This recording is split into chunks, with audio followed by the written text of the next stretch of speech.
ওসাসোনার সাথে হেরে Real Madrid বার্সেলোনাকে যে সুযোগ দিয়েছে, বার্সেলোনা সে সুযোগের পুরোপুরি সদ্ব্যবহার করেছে। রবিবার রাতে ক্যাম্প নোতে বার্সেলোনা ৩-০ গোলে উড়িয়ে দেয় লেভান্তেকে।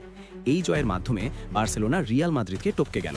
২৫ ম্যাচে রিয়াল মাদ্রিদের পয়েন্ট এখন ৬০ এবং সমান সংখ্যক ম্যাচে বার্সেলোনার পয়েন্ট ৬১।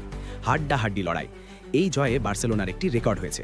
নিউ ক্যাম্পে লেভান্তের বিপক্ষে বার্সা ১৮ ম্যাচে ১৮টিতেই জয়লাভ করেছে। ম্যাচ জয়ের পর বেজায় খুশি বার্সা হান্সি ফ্লিক বলেছেন, পয়েন্ট টেবিলের শীর্ষস্থান আবারও ফিরে পাওয়া গুরুত্বপূর্ণ। ম্যাচে ৪ মিনিটের সময় বার্সার তরুণ মিডফিল্ডার মার্ক বার্নেট গোল করে, ৩২ মিনিটের সময় ফ্র্যাঙ্ক ডি ইয়ং আরেকটি গোল করেন, আর ৮১ মিনিটের সময় ফার্মিন লোপেজ গোল করে ম্যাচ নিজেদের আয়ত্তে করে নেন। এই ম্যাচে বার্সা ৭৩% বল নিজেদের দখলে রেখেছে বার্সা। অন্যদিকে লোবান্তের বলে দখলে ছিল মাত্র ২৭%। বার্সা ম্যাচে টোটাল শট করেছে ২২টি, আর লোবান্তে বার্সার গোলে ৫টি শট করেছে।